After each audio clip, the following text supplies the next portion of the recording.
ഈ കാണുന്നത് ഒരു 5.1 ആംപ്ലിഫയർ ആണ്. 5.1 ഫുൾ സിസ്റ്റം സ്പീക്കേഴ്സ് അടക്കം 5.1 ചെയ്തതാണ്. പെർ ചാനൽ പീക്ക് 100 കിട്ടുന്ന ടൈപ്പും അതുപോലെ JBL സ്റ്റേജ് 12 ഇഞ്ച് സബ്വൂഫർ ആയിട്ടും. ഇതിൻ്റെ ഫീച്ചേഴ്സ് എന്ന് പറയുന്നത് ഇതിനകത്ത് FT003 ഫ്യൂടെക്കിൻ്റെ HDMI ARC കിറ്റാണ്. അതുപോലെ ബ്ലൂടൂത്ത് G-Star ആണ് കണക്ട് ചെയ്ത്. ജംടെക്കിൻ്റെ റിമോട്ട് കിറ്റാണ് ഉപയോഗിച്ചിരിക്കുന്നത്. അപ്പോൾ ഇങ്ങനെ ഒരു ഓഡിയോ സിസ്റ്റം ചെയ്യാൻ എന്ത് ചിലവ് വരും? എനിക്ക് ഏറ്റവും കൂടുതൽ വരുന്ന ഒരു വാട്സപ്പ് മെസ്സേജ് ആണ്, എനിക്കൊരു 5.1 വേണം, അപ്പോൾ എത്ര പൈസയാവും? ഞാനപ്പോൾ പല തരത്തിലുള്ള റേറ്റ് ആണ് വിട്ടുകൊടുക്കുന്നത്. അതായത് പല തരത്തിൽ റേറ്റ് വരുന്നതിൻ്റെ ആ ഒരു കാരണം അതെന്തൊക്കെയാണ് ആ റേറ്റ് വ്യത്യാസം വരുന്നതെന്നുള്ളതാണ് നമ്മൾ ഈ വീഡിയോയിൽ പറയുന്നത്.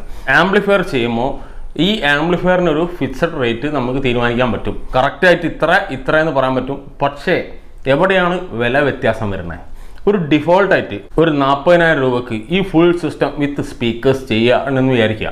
അതിൻ്റെ ക്വാളിറ്റി കുറച്ചും കൂടി ഒന്ന് കൂട്ടണം എന്നുള്ളൊരു ഉദ്ദേശം ഉണ്ടെങ്കിൽ കുറച്ചും കൂടി ആ ക്വാളിറ്റി കൂട്ടാൻ വേണ്ടി ആംപ്ലിഫയറിലാണോ പണിയേണ്ടത്, സ്പീക്കേഴ്സിലാണോ പണിയേണ്ടത്? അവിടെ ആലോചിച്ചാൽ മതി, നിങ്ങൾക്ക് ആ പിടി കിട്ടും എങ്ങനെയാണ് ഇതിൻ്റെ പ്രൈസ് വ്യത്യാസം വരുന്നത്. അപ്പോൾ ആ പ്രൈസ് കുറയ്ക്കണം എന്ന് പറയുമ്പോൾ ആംപ്ലിഫയറിൻ്റെ മുകളിലല്ല പ്രൈസ് ഞാൻ സാധാരണ കുറയ്ക്കാറ്. ഞാൻ സ്പീക്കേഴ്സിൻ്റെ മുകളിലാണ് പ്രൈസ് അഡ്ജസ്റ്റ് ചെയ്യാറ് സാധാരണ. അതായത് സ്പീക്കേഴ്സിൻ്റെ മോഡൽ ടൈപ്പ് മാറ്റുമ്പോൾ നമുക്ക് ഓവറോൾ പ്രൈസ് കുറയും. ഒരു സൈഡ് സ്പീക്കർ ഇപ്പോൾ left right centre surround left surround right ഇതില്ലാത്ത ഒന്നിൻ്റെ പ്രൈസിൻ്റെ മുകളിൽ ഒരു 500 to 300 വ്യത്യാസം വരികയാണെങ്കിൽ 6 എണ്ണത്തിൻ്റെ മുകളിൽ എത്ര വ്യത്യാസം വരും? 1800 വ്യത്യാസം വന്നു. അങ്ങനെ വ്യത്യാസം വരുത്തിയാൽ നമുക്ക് പ്രൈസ് കുറയ്ക്കാം. ഇതിൻ്റെ സൈസ് കുറയ്ക്കുമ്പോൾ പ്രൈസ് കുറയ്ക്കാം. ബ്രാൻഡ് നോക്കാതെ ലോക്കലി ഏതെങ്കിലും സ്പീക്കേഴ്സ് ഇട്ടാൽ വളരെ കുറയ്ക്കാം. JBL സ്റ്റേജിന് പകരം മറ്റേതെങ്കിലും ഒരു മോഡൽ ഇട്ടാൽ പ്രൈസ് കുറയ്ക്കാം. അതേസമയം ഇതിലിപ്പോൾ കണക്ട് ചെയ്തിരിക്കുന്ന ആ 2-way സ്പീക്കർ സ്വീറ്ററാണ് ഉപയോഗിച്ചിട്ടുള്ളത്. ആ സ്പീക്കറിന് പകരം നമ്മൾ മറ്റൊരു മോഡലാണ് ഉപയോഗിക്കുന്നതെങ്കിൽ, ഇപ്പോൾ ഡോഗി സൗണ്ട് ആണ് ഉപയോഗിക്കുന്നതെങ്കിൽ പ്രൈസ് കൂടി. അതിനകത്ത് പിയർലെസ് ആണ് ഉപയോഗിക്കുന്നതെങ്കിൽ ഹെവി പ്രൈസായി. അപ്പോൾ നിങ്ങൾ ആലോചിക്കണം, ആംപ്ലിഫയർ സ്റ്റേബിളാണ്, അതവിടെ നിൽക്കുകയാണ്, അതിനൊരു മാറ്റമില്ല. ഔട്ട്പുട്ടിൻ്റെ ക്ലാരിറ്റി എത്രത്തോളം കൂടുന്നോ അതിനുള്ള പ്രധാന കാരണം ഒന്ന് നമ്മളെ സ്പീക്കേഴ്സാണ്. അതിൻ്റെ മുകളിൽ തന്നെയാണ് ഏറ്റവും കൂടുതൽ പ്രൈസ് വേരിയേഷൻ വരുന്നത്. ഇപ്പോൾ പറഞ്ഞതൊക്കെ ഒരു ബേസിക് ഒരു ചെറിയ മോഡൽ ബുക്ക് ഷെൽഫ് ടൈപ്പ് അല്ലെങ്കിൽ ഒരു 2-way സ്പീക്കർ, മാക്സിമം പോയാൽ ഒരു ചെറിയ മോഡൽ 3-way സ്പീക്കർ അതിൻ്റെ കണക്കാണ്. അതേസമയം നമ്മളിപ്പോൾ 2 ടവർ സ്പീക്കേഴ്സ് ആണ് ഫ്രണ്ട് ചാനലിന് ഉപയോഗിക്കുന്നത്. അത്യാവശ്യം കൂടിയ ടൈപ്പാണ് നമ്മൾ സറൗണ്ട് സ്പീക്കേഴ്സിന് ഉപയോഗിക്കുന്നത്. നല്ല ടൈപ്പ് ഏതെങ്കിലും ഒരു ബ്രാൻഡ്, നല്ല ഹൈ ക്വാളിറ്റി ഒരു ആക്റ്റീവ് സബ്വൂഫർ ആയാലും പാസീവ് ആയാലും അതൊരു ഹൈ ബ്രാൻഡഡ് സാധനമാണ് ഉപയോഗിക്കുന്നത് സബ്വൂഫറിൻ്റെ സെക്ഷൻ എന്ന് വിചാരിക്കുക. അപ്പോൾ ഈ സെയിം ആംപ്ലിഫയറിനകത്ത് വരുന്ന ആ സ്പീക്കേഴ്സിൻ്റെ വേരിയേഷൻ വരുന്നതനുസരിച്ചിട്ട് എത്ര പൈസ കയറും എന്നുള്ളതൊന്ന് ആലോചിച്ച് നോക്കുക. 1,00,000 ചില രൂപ ചിലപ്പം മൊത്തം സ്പീക്കേഴ്സ് അടക്കം ഈ ആംപ്ലിഫയറിന് വരും. അതേസമയം ഈ സെയിം ആംപ്ലിഫയറിന് തന്നെ നമുക്കൊരു 30,000 രൂപ 35,000 രൂപയ്ക്ക് ചെയ്യാൻ പറ്റും. അതായത് പ്രൈസ് കുറയ്ക്കുമ്പോൾ നിങ്ങൾക്ക് ശരിക്കും നല്ല രീതിയിൽ ക്വാളിറ്റി കുറയേണ്ടതെന്ന് ഇപ്പോൾ ഈ പറഞ്ഞാൽ തന്നെ നിങ്ങൾക്ക് മനസ്സിലായില്ലേ? അതായത് സ്പീക്കർ ടൈപ്പ് ഏതാണോ ഉപയോഗിക്കുന്നത് അതിനനുസരിച്ച് നല്ല ക്വാളിറ്റി കിട്ടുക. അതിൻ്റെ മുകളിൽ ഈ പ്രൈസ് കുറയ്ക്കുമ്പോൾ മൊത്തത്തിൽ ആംപ്ലിഫയർ മാക്സിമം സ്റ്റേബിളാക്കി തന്നെയാണ് എൻ്റെ ഒരു രീതിയിൽ ഞാൻ ചെയ്യാറ്. ഇനിയിപ്പോൾ വളരെ കുറയ്ക്കണം, വളരെ ചെറിയ മോഡൽ മതി എന്ന് പറയുമ്പോൾ അതിനകത്ത് ബോർഡോ power supply transformer cabinet type എല്ലാം മാറ്റം വരും. നമുക്കിപ്പോൾ അതിനകത്ത് ഫ്യൂടെക് കാര്യങ്ങൾ HDMI ഒക്കെ തന്നെ അതിൽ ഉണ്ടെന്ന് വിചാരിക്കുക. ബാക്കി കൺട്രോളിംഗ് ഒക്കെ സെയിം. നമ്മൾ ഔട്ട്പുട്ട് പവർ കുറച്ചിട്ടാണ് റേറ്റ് കുറയ്ക്കുന്നതെങ്കിൽ ആ ഒരു തരത്തിലുള്ള ബോർഡുകൾ വരുമ്പോൾ ആ റേറ്റ് കുറയും. പക്ഷേ ആ റേറ്റ് കുറയുമ്പോഴും അതിന് നമ്മൾ ലോക്കൽ സ്പീക്കേഴ്സ് ആണ് ഉപയോഗിക്കുന്നതെങ്കിൽ പക്ക കുറഞ്ഞ റേറ്റിൽ നമുക്ക് ചെയ്യാൻ പറ്റും.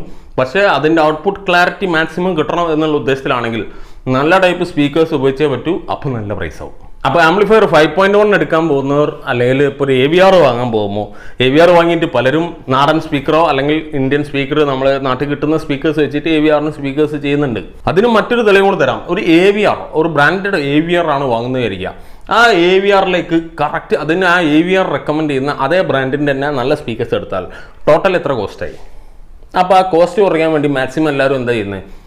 നാടൻ സ്പീക്കേഴ്സ് നമ്മളെ നാട്ടിൽ നിന്ന് കിട്ടുന്ന നല്ല ടൈപ്പ് സ്പീക്കേഴ്സ് എടുത്തിട്ട് ചെയ്യുമ്പോൾ ആ ഒറിജിനൽ സ്പീക്കേഴ്സിന് മൊത്തത്തിൽ ഇപ്പോൾ ഒരു 3 ലക്ഷം 2 ലക്ഷത്തി സംതിങ് വരിക എന്ന് വിചാരിക്കുക. അത് മൊത്തം 1,00,000 റൗണ്ടിൽ ഒരു AVR മൊത്തത്തിൽ ചെയ്തെടുക്കുക. AVRൻ്റെ വിത്ത് സ്പീക്കേഴ്സ് മൊത്തത്തിൽ ചെയ്തെടുക്കുകയാണ് ഇപ്പോഴത്തെ ആൾക്കാർ ചെയ്യുന്നത്.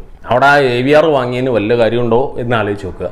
ആ AVRൻ്റെ യഥാർത്ഥ ഔട്ട്പുട്ട് കിട്ടണമെങ്കിൽ നല്ല പ്രൈസ് ആവും. നല്ല പ്രൈസ് സ്പീക്കേഴ്സ് വേണം. നല്ല പ്രൈസ് എന്നല്ല ഉദ്ദേശിക്കുന്നത്, നല്ല ക്വാളിറ്റി സ്പീക്കേഴ്സ് വേണം. ആ ക്വാളിറ്റി സ്പീക്കേഴ്സ് എടുക്കുമ്പോൾ വരുന്ന പ്രൈസ് എത്രയാണോ അതാണ് മൊത്തത്തിൽ ആ ഒരു സിസ്റ്റത്തിൻ്റെ വില വരുന്നത്. ഒരു 5.1 ആണ് ഉദ്ദേശിക്കുന്നതെങ്കിലും ഒരു സ്റ്റീരിയോ ആണെങ്കിലും ഒരു 2.1 ആണെങ്കിലും ഏത് ടൈപ്പ് ആയാലും ആ ഒരു വാട്ട്സ് റേറ്റിങ്ങിൽ മാക്സിമം ക്ലാരിറ്റി, നല്ല ബെസ്റ്റ് ക്ലാരിറ്റി ഔട്ട്പുട്ട് കിട്ടണമെങ്കിൽ അവിടെ പ്രൈസ് അല്ല നോക്കേണ്ടത്. അവിടെ നമുക്ക് വേണ്ടത് ഏത് ഔട്ട്പുട്ടാണോ അതിന് വേണ്ട പൈസയാണ് അവിടെ ചിലവാക്കേണ്ടത്. അതാണ് അതിൻ്റെ പ്രൈസ്. അത് പക്ഷേ അവരവരുടെ കപ്പാസിറ്റി എങ്ങനെയാണോ അതുപോലെ തന്നെ ചിലവാക്കാൻ പറ്റുള്ളൂ എന്നുള്ളത് ഒരു സത്യമാണ്. പക്ഷേ ഞാൻ പണ്ട് പറഞ്ഞിട്ടുള്ള പോലെ കുറഞ്ഞ വാട്ട്സിൽ ഹൈ ക്വാളിറ്റി സ്പീക്കേഴ്സ് ചെയ്യുക, ഹൈ ക്വാളിറ്റി ഓഡിയോ സിസ്റ്റം ചെയ്യുക.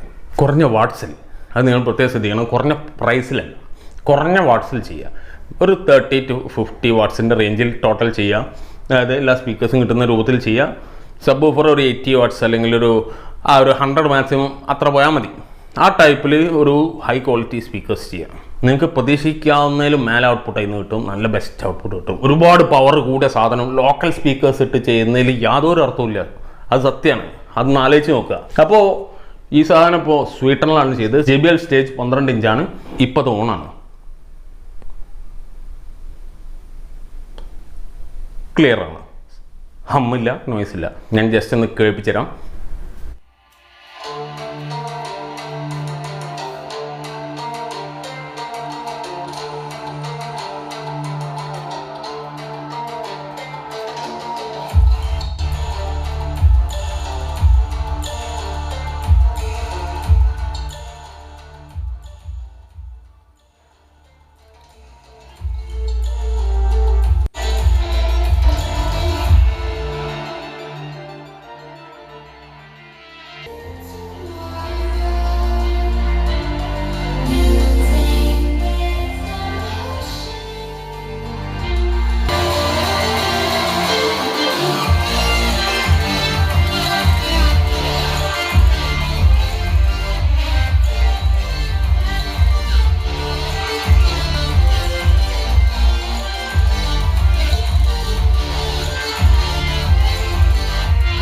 അപ്പോൾ പറഞ്ഞത് മനസ്സിലായി എന്ന് വിചാരിക്കുന്നു. നമുക്ക് അടുത്ത വീഡിയോ വരുന്നത് ഗിവ് അവേ ആണ്. നമ്മൾ 2 ലക്ഷം സബ്സ്ക്രൈബേഴ്സ് ആയതിൻ്റെ ഗിവ് അവേ ആണ്.